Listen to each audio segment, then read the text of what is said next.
저는 어머니의 뱃속에서부터 교회를 다녔습니다. 흔히 모태신앙이라고 부르죠. 예, 어릴 적 교회에 다니면서 그 받은 신앙의 교육을 지금 돌이켜 생각해 보면 율법적 교육 그리고 도덕적 교육이 이 주를 이루었음을 보게 됩니다. 착하게 살고 나쁜 짓 하면 안 되고 남들에게 해를 주면 안 된다는 그런 것을 주로 교육받은 것이지요. 신앙인의 삶입니다. 더 나아가서는요, 착하게 살지 않으면 하나님이 싫어하신다. 싫어하신다는 말은 제가 아주 완곡히 표현한 겁니다. 직접적으로 이야기하면 하나님이 벌 주신다. 이렇게 교육을 받았습니다.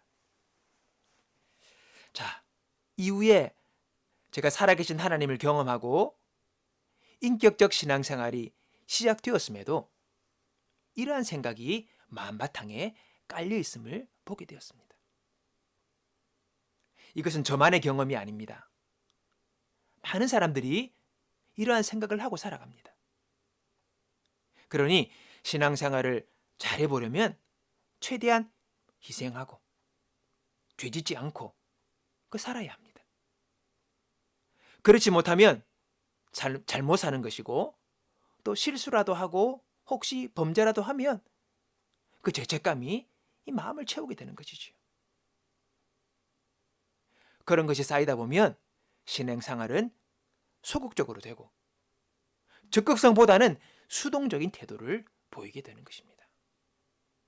여러분, 율법적인 그리고 도덕적 신앙교육의 한계입니다. 여러분, 율법적 신앙은 구원을 이룰 수 없습니다.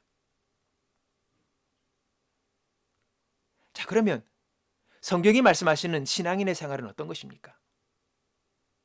오늘 본문은 권능 있는 삶이라고 말씀하고 있습니다. 이 말은 힘과 능력이 넘치는 삶입니다. 에너지가 넘치는 삶이 여러분 성령 충만한 그리스도인의 모습이라는 것입니다. 본문의 권능은 우리가 알고 있는 것처럼 dynamis, 뭡니까? 아주 강호할 만한 강력한 힘을 이야기하고 있습니다. 그 힘이 성령 충만한 사람의 삶 속에 드러나는 것이죠. 그리스도인의 삶은 윤리와 도덕을 넘는 성령의 능력으로 살아가는 삶입니다. 하늘의 능력을 덧입고 살아가는 사람입니다. 결코 피해의식을 가지고 사람들의 평가에 휘둘리며 사는 것이 아니라 오히려 세상을 주도적으로 움직일 수 있는 사람이 성령 충만한 그리스도인인 것입니다. 히브리서 기자는 이들은 믿음의 사람이고 세상을 이기는 사람이라고 말하고 있습니다. 성령님은 성도들에게 힘과 권능을 주십니다. 성령의 임재하심은 우리를 바꿔놓습니다. 변화시킵니다. 사도행전 8장을 보면 이 복음이 전파되었으나 사람들이 성령의 충만함을 받지 못해서 그 소식을 듣고 베드로와 요한이 사마리아로 가게 됩니다. 거기 가서 사람들에게 성령 받기 위하여 안수기도를 하지요. 그때 사람들이 성령을 받으며 놀라운 변화가 일어나게 됩니다. 이 광경을 본 전직 말수사였던 시몬은 이 능력을 가지고 싶어 돈을 주려고 사려고 합니다. 그러다가 베드로에게 혼이 나죠. 그리고는 다시 회개합니다.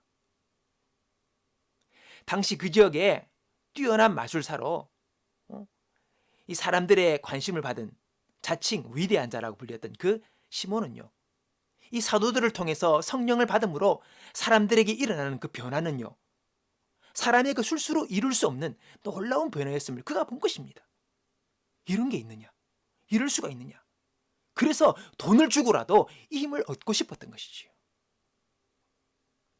성령의 능력으로 일어나는 이 변화는 세상이 줄 수 없는 변화입니다. 우리가 성령의 충만함을 받을 때에 여러분, 그리스도인은 효과적인 증인이 될 수가 있습니다. 우리가 증인하면요, 꼭 목사님이나 선교사님을 생각합니다. 그러나 여러분, 그렇지 않습니다. 예수를 믿는 우리는 모두 증인입니다. 우리는 우리의 삶을 통하여 예수님을 증거합니다. 믿음으로 자녀를 양육합니다. 예수님이 주인된 가정을 이끌어 나갑니다. 믿음으로 사업을 하고 직장에 다니면서 예수 믿는 자의 모습을 보이는 것입니다. 이게 증인이죠. 이렇게 우리의 삶을 제대로 살아가기 위해서는요, 우리는 성령의 충만함이 필요합니다. 여러분, 착하기만 하고 순하기만 하고 늘 양보만 한다고 승리의 삶을 살 수 있는 것이 아닙니다. 승리의 삶은요, 성령이 주시는 지혜와 힘을 가지고 내게 주어진 문제들을 풀어나갈 때에 이것이 가능한 것이지요.